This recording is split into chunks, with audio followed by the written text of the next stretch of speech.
It's Saturday morning at 10 a.m., so you know what that means. It's time for What's Up, Ocala? With tens of thousands of viewers every month on our YouTube channel and millions so far on TikTok, we are joined by our host, local owner, and broker of Great Expectations Realty, Andrea Praber. Good morning and welcome to What's Up, Ocala. I am your host, Andrea Praber, and today I have a very exciting guest. It's what you do and who you are. Sure. My name is Maxim Konurkevich. We are opening a Belleview Montessori school in the Belleview area, and that's something we was doing for quite a while. We used to have 3 Montessori schools in New York City that we opened and operated for 15 years, and eventually at a certain point of time in our life, we moved here in Ocala, and right now we finish renovating the property, and in August, we opened a Montessori school for children in Bellevue and Ocala area. That is so exciting. So why did you pick Bellevue? In a way, we was looking at the market, and we know there's a couple of Montessori school exists here in Ocala, one on Silver Spring Boulevard on the north, another one close to On Top of the World area. Mm-hmm. So it seems that the Bellevue area on the opposite side of Ocala are lacking any Options. similar. So we decided to search in that particular area, so to provide the parents with options to go and send the kids to Montessori school. Yeah, in that area. That's a really good idea. I know I used to live out in Silver Spring Shores. This was several years ago, but I lived out in Silver Spring Shores, and when my daughter was a toddler, and yeah, I'd have to drive about 20 minutes to Cornerstone to take her to a private school, and Montessori was even further than that. Going into Silver Spring Boulevard or into the Southwest, it would have been probably a 40-minute drive easily. So to have something in Bellevue, that's really only about 10 minutes from the shores. That's fantastic. It is. And from our experience, we know that when we also had schools in New York, it seems that lots of people choosing school close to where they live, but at the same time, when the people start looking at the different options during the schools, they realize the schools are different, and some parents actually put the efforts and driving 20-40 minutes to get to a particular school. Easily. Yeah, it's amazing what a parent will do in order to give their children a great education. It's really amazing. But what you said, you were renovating a building.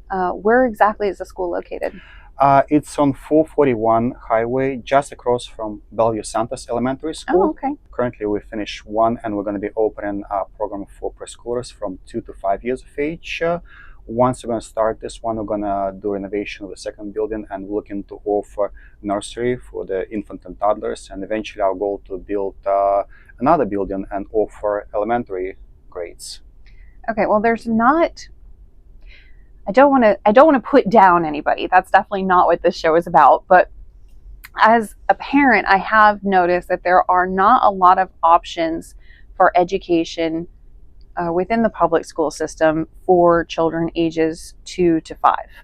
And I've always heard that if you put your efforts and money and time in when they're that age, you will definitely save yourself time, money, and effort when they're college age. A lot of parents will put money in to a huge college education, but they just have their child in like a regular daycare without a huge educational component when they're very young.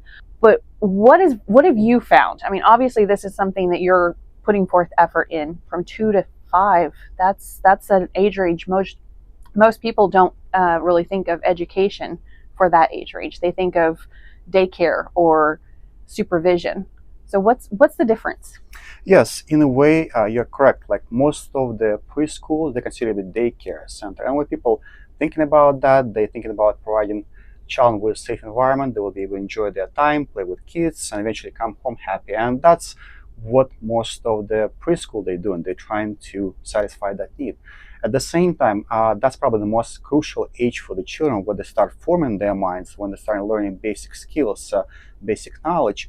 And at a certain point, when child doesn't learn certain skills at certain age level, it's like they missing or having a gap in their educational life. Like we all know a story about Mowgli. About Mowgli. Oh, Mowgli, yes, yeah. Okay. And it's actually fine to be true if the child doesn't grow up in society, doesn't hear the speech of the people, and eventually if the person is going to be found after they become like 11, 12 years of age, they won't be able to learn the language properly, and they won't be able to become part of society because simply they miss that crucial period of their life when they should be acquiring that knowledge and skills. And that's very similar with the preschool education. So when a child 2 and 3 years of age, they start learning basic knowledge such as what is big and small, thick and thin, long and short, concept of shape, colors, numbers. And if you kind of try to skip that period, yes, eventually child will learn, but it's going to create, I wouldn't say necessary mess in their head, but it won't be as organized. It's organized, yes. It's a period where they organize in their mind, and we'll help them to do that. That is amazing. That's amazing. Yeah, I definitely have found that myself, it was much easier for me to learn a second language in my youth, whereas now I'm just trying to, just take a refresher, and it just doesn't stick as much as it did back then. It's crazy. But then I see children that are 3 and 4 years old, and they can speak 2 and 3 and 4 languages fluently just because they're exposed to it. Exactly. It's amazing. They're like little sponges at that age. It's amazing. Yes, and that's what we're using in our preschool. We allow the children to explore, learn from the environment. One of ideas is to prepare the environment where children be exposed to different materials, to different knowledge, and to be able to try it on their own through hands-on experience, playing under the guidance of the teachers. So we constantly help them and guide them. And one of the principles of Montessori education is for the teachers or for educators is to follow the child. The child really shows where they stand, what they can do, what their interests are. Maybe they're going to show what their problem areas are. And as an educator, we have to see that and help them. Where did you get your enthusiasm for Montessori?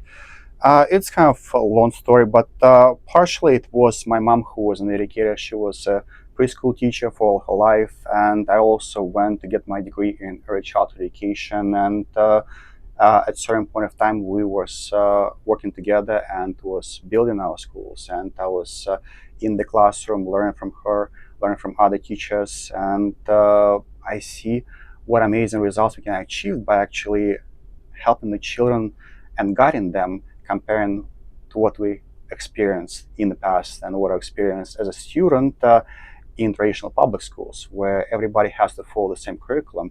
And it's part of my desire to move forward and build the schools, not just 1, but 2 and 3, and eventually move on in that direction.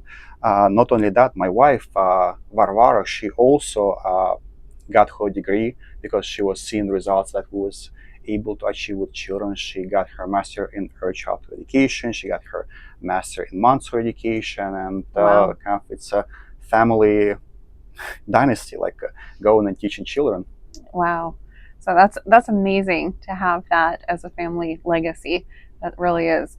So, what's the difference? I know there's a lot of people. They're moving to Ocala. They're considering their options. They're moving to the Belleview area. Maybe they're working in the villages or something like that. What is the difference between a Montessori education for just basics? One of the basic things is a child-driven method, where children free to explore the environment through hands-on experience, through movement. Child can be growing in social environment well prepared. They're going to be learning basic necessary skills for the child at that age. And that's going to be happening naturally, where the teacher going to be, as I mentioned before, observing what child is capable of, and will be able to help the child to choose, we say it activities, not the game, activities that are going to help them to move forward. One of the problems or difficult areas for most of the preschool teachers, and actually it's also the same problem for many school teachers, it's classroom management and behavior in the school. And the reason for that behavior issue is that children too boring or frustrated. Right. If you're gonna say to a child, do anything you want, you don't know what to expect, and child maybe choose something and become very silly with that. It's boring, Right. become playful, and it may lead to misbehavior. Child may like certain thing, like it's colorful, it's beautiful, certain activity, he wants to work on that, but it's too hard for the child. And child get frustrated, angry because he can't complete, he can't do that. It's like he see other children can do that, he can't. And again, anger leads to misbehavior. So by helping children, guiding them, very natural, like helping, okay, let me show you, let me help you. Let's try something else. Let's try to do this one. We keeping them in the situation where we challenge them all the time, but not keep them boring and not keep them really overwhelmed by the materials, by the knowledge. Yeah. And that helps to avoid the problem with behavior, and that's helps the child to realize I can do that. I'm capable of finishing certain activity. I can do it really well. I can see my own mistakes, and children get really happy and excited about that. Children do consider that as a play. They really seeing that all this activity is something as toy. They playing with them, they enjoying. But we as a teacher will see that it's materials, it's educational component, and that's what we want to achieve. And for every single child, there's always a notebook, like where we write what our goals are, what we're trying to achieve, where we stand. And traditionally, when you come to the classroom, Montessori classroom, you're going to see class full of children. It's going to be 12, 15 kids in the classroom. Some going to be sitting at the table, some going to be sitting on the floor, on the mats, and every single child going to be engaged with different activities. That's going to be appropriate for them for the age and developmental level. Children going to be mixed age, maybe 2, 3, sometimes 4 years of age children work in the same classroom, because again, every single child have its own much curriculum. So, for example, my daughter, when she was a toddler, I put her into a private school, and she did fantastic with that and everything. But we did have a hard time for her to matriculate into public school system once she was eligible to go into the public school system. So she struggled. She got very bored very quickly, and of course, when children get bored, they get into trouble. So she had another little girl that was the same age. They were both 5 at the time, and they started teaching all of the other children curse words and how to spell them. So she never used those words. We never used those words, but they apparently thought this was a brilliant idea to do with their time because they were bored. They were absolutely so bored. She was reading at a 2nd grade level, but she was only allowed to read her kindergarten level. So it was very difficult for all of us at the time. They eventually did move her up a grade, and she did very well after that. But what do you do to prepare children to go into the public school system? Is that even something, because you go up to 5 years old, right? Now up to 5 years of age, and it is presented a challenge for many parents and for many children who graduated from good program from Montessori schools. And one of the idea is behind Montessori education is not to teach the child certain set of skills, to prepare the child like they do in the public school for certain tests, so the child will be able to score really well and can consider bright and smart. Don't get me started on the state tests. And the idea is to teach the child how to learn on their own, how to be independent. So, for example, even like with this one showing, like child going to be learning about colors. It's not going to be just one material. It's going to be like many different materials. All other materials that can be used for that, they're going to address the same concept of color or the concept of number or the shape. So child get used to address these similar problems, similar task by using different materials and different approaches.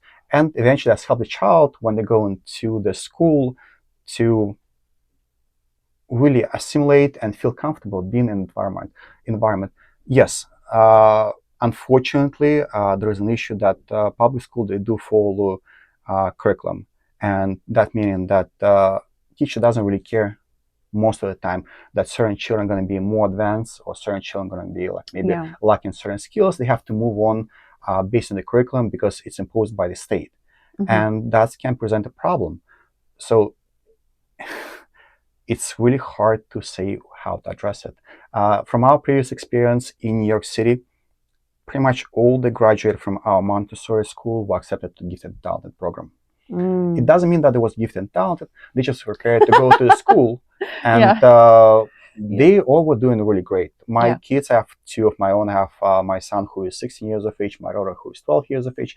Yes, they do say that it's a bit boring in the school, but at the same time, if the parents already invested their time, effort, and money in the preschool education, it's normal for them to put a little bit extra efforts at home and actually encourage children to maybe read a little bit more, to talk to their children about maybe what challenges they face in their school, help and support them.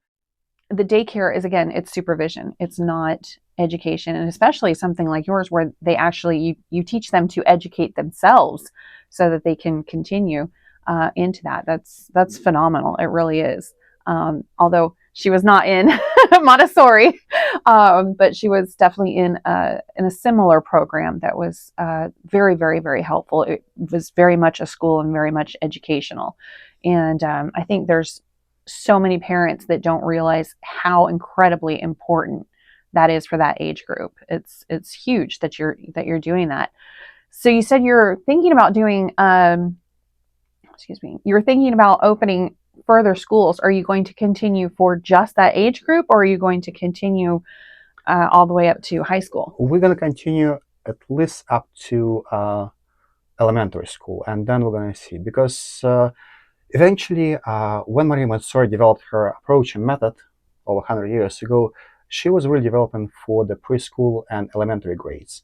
And all the materials that was designed, it's actually for that age group. Yes, right now, there's a Montessori school that actually middle and high school, but it's more of approach rather than materials and method that was designed originally. Yes, it can be done.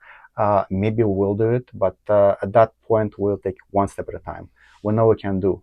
Yes. So you brought another, you say activity? Yeah, it's really like, again, like that's what I was thinking about definition of Montessori. And when I'm thinking, I know what I want to say, but when I'm starting saying that, it's everything like goes out of my mind. So one also thing about Montessori materials, when she was developing materials that allow the child to see their own mistakes. So it's not always the teacher have to go and say, okay, let me help you, let me show you, let's correct something. Child to be able to see that on their own. And that's called, one of the examples, knob cylinders. So child learning about concept big and small, and they pick it up and take out these knobs. And when they put them back, they can see if they make mistakes, and eventually they can complete the task on their own without teacher forcing them and saying, okay, let's do something else. Child can, through trial and errors, can find their own mistakes. And many materials in Montessori classroom designed in such a way so the child can, on their own, find what they're doing wrong and correct themselves. So it's building their self-esteem. They know they can do it. They can do it on their own. And it's also one of the great thing about Montessori, because we don't force that knowledge on the child. Child learning through exploring, through trying, and they can do it as much time as they want, as long as they enjoy the process. That's phenomenal. But most parents, from my understanding, we see benchmarks as much bigger. Like, are you teaching my child to read? I'm sure you've been asked that. Yes. So many times. You're probably ready to just throw something. But how do you answer something like that when the parent is very much not seeing an activity like this as the learning opportunity that it is? They're more saying, well, they can't read cat and dog. So what is your response to something like that? Overall, yes, we do face in the past, I'm sure we're going to face it in the future, that parents sometimes trying to compare their children to some other peers. We are rather competitive. Yeah. And we always say you shouldn't be comparing their child, because your child is unique, and eventually a child gonna not catch up, but gonna be better in certain things. Like we're all gonna be better in certain things. Like there is no there's no people who are the same. Like everybody gonna have certain strengths and weaknesses. And one of the ways to work with parents and help them to understand that is to invite parents in the classroom. And they do invite parents. When the child gets adapted to being in the environment, we invite parents and we show what children are doing, how they're learning, what they learn, maybe what challenges we're facing with that particular child. and what we're trying to achieve, how we're trying to achieve. And by showing that, and when they actually children know what to expect in next few months, they're gonna relax. They're gonna get relaxed because they know that we're going in the right direction. For example, many preschools, what they like to do, they like to provide reports and really nice and cute artwork that was done by the child, supposedly. Yes, I have drawers and drawers full of it at home. Yes, Yeah. and even like when we see that artwork, it's always a question: who is that made that artwork by? By a teacher or by the child? Because lots of them, especially for 2 and 3 years of age, it's very organized, very nicely, neatly done. And I know teachers, when they sit with a child, they got in their hand, helping them to do it. So eventually, parents gonna be happy with the results. The idea when you're working with a child is not focusing on how to make parent feel happy that look, this beautiful artwork, something is done by my child. No, we're gonna show the real results. Initially, when child comes, and parents get every single week the folder with something child do in the school, and initially it's gonna be just rip up the paper. It's gonna be scribble, scrabble, kind of meshed around. But Something a child does. Something a child does. Yeah. But at the same time, time pass by, and the parents gonna see that improvement, and 1-2 years down the road, they're gonna see the huge difference, and they're gonna know that's what my child is doing. That's my child's progress. And we're not trying to make it presentable. We're trying to show like what we do, how we do, and we help parents to understand like maybe sometimes why the child acts in a certain way, why the child do certain things, and what can be done in order to alleviate that problem, to make it smooth certain transitions. It's not only teaching the child, but it's also teaching adults, parents, what to expect and when the child is growing. Not every child is meant to draw inside the lines. Many children are not. They're created to make their own lines. Yes, but at the same time, drawing within certain boundaries, tracing is crucially important because it does prepare the hands for writing. And at a certain point of time, when a child, for example, knowing letters, numbers, if the hand is not able to put that information on the paper, that's going to slow further progress because childs need to have that skills in order to move forward. So fine motor skills and helping child to develop that skills, help child to draw using the scissors, cut the paper, rip the paper. It all helps and prepare the hands for writing, which is important. Yes, children not always want to, not really enjoy it, maybe sometimes doing something else, but again, like just working and using pen, pencil, scissors help prepare a child for the further. Fascinating. That is absolutely, all of it is just fascinating. I definitely did not have the temperament to be a teacher of small children, so hats off to you, because the level of patience involved is far beyond anything. I have a hard enough time teaching adults how to real estate. So it's what you do is so incredibly important. So we greatly appreciate that you're doing that for Marion County and for the children in Marion County as well. So if you could tell the parents that are considering moving to Marion County, what would you encourage them to do? What would you like them to know about your school or about Marion County as somebody that's fairly recent to our area? As far as Marion County, it's a really beautiful place to live. I really enjoy it, especially after moving up from New York City. Oh yeah. Which was also enjoyable at a certain point of time, but eventually when you have a family, you just want to feel more relaxed and don't spend so much time in traffic, even though right now it's become like let's busy. not mention the traffic Yes. right now. But as far as schools,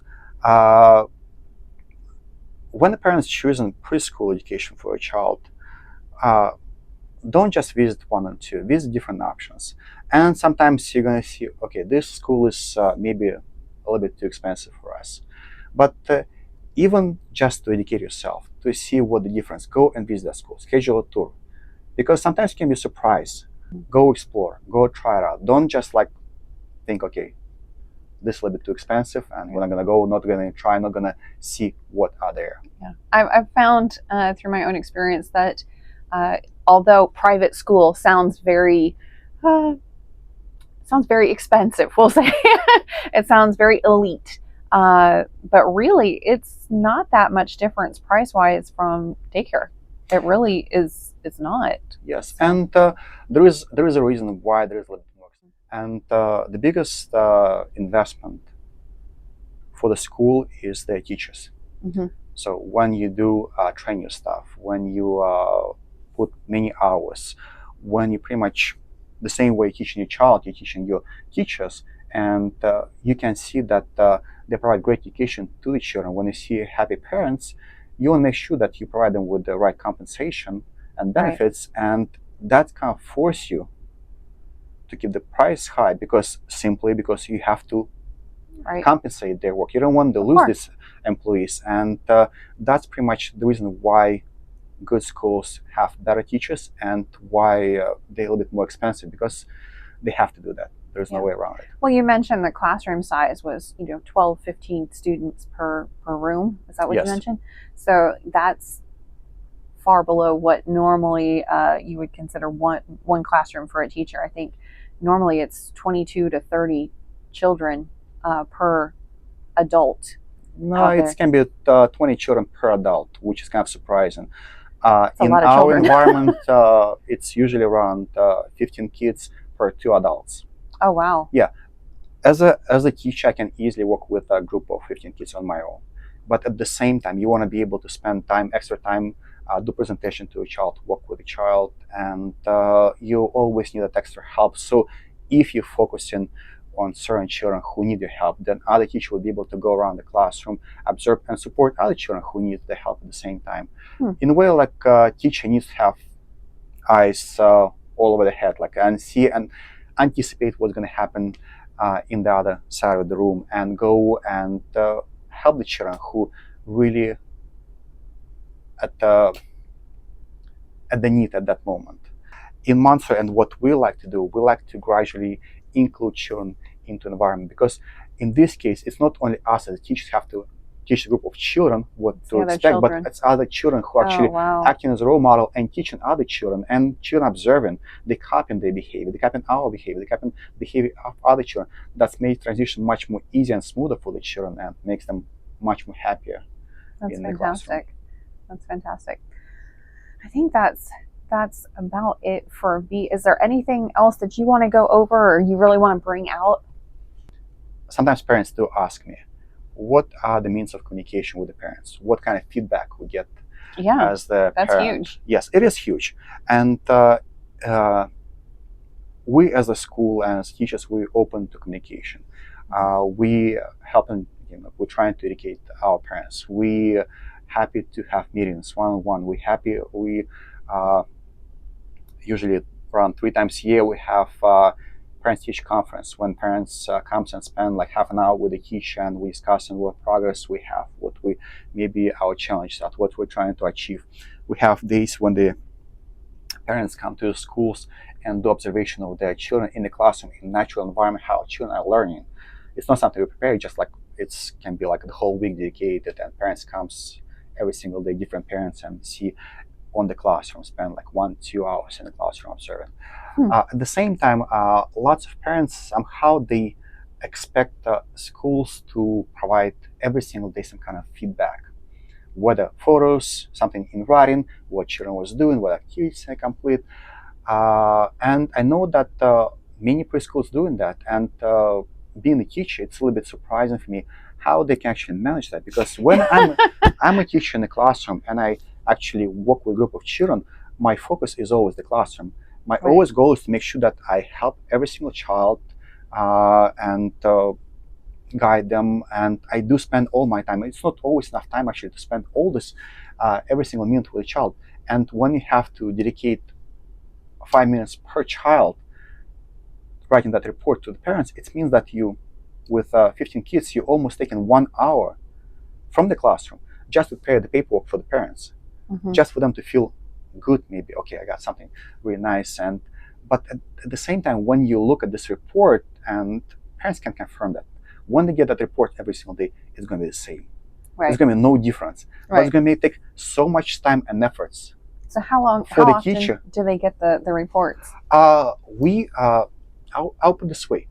We always communicate with parents when we face certain challenges and difficulties. When we see that something happens with a child, something abnormal, we're always going to communicate and see. We do send pictures, but it's not something like, okay, we have to do every single day, every single parent has to get pictures. Yes, we're going to be sending it. It's going to be a portal that parents are going to see, and they're going to see their child through the work. But I it's see. not something that, okay, it has to be done, because the primary goal of the teacher is to educate a child, not to prepare reports. Like, that's one of the problems, and parents don't realize that's one of the problems in public schools. Yes. Public schools, they forcing their teachers not to teach their child, but prepare them for the test and do reports, and that's really impact what eventually children learn in school, because the focus of the teacher right now, not the child, but how to make sure we really meet that guideline set by the Department of Education, by the school, and not what we're trying to do with the child.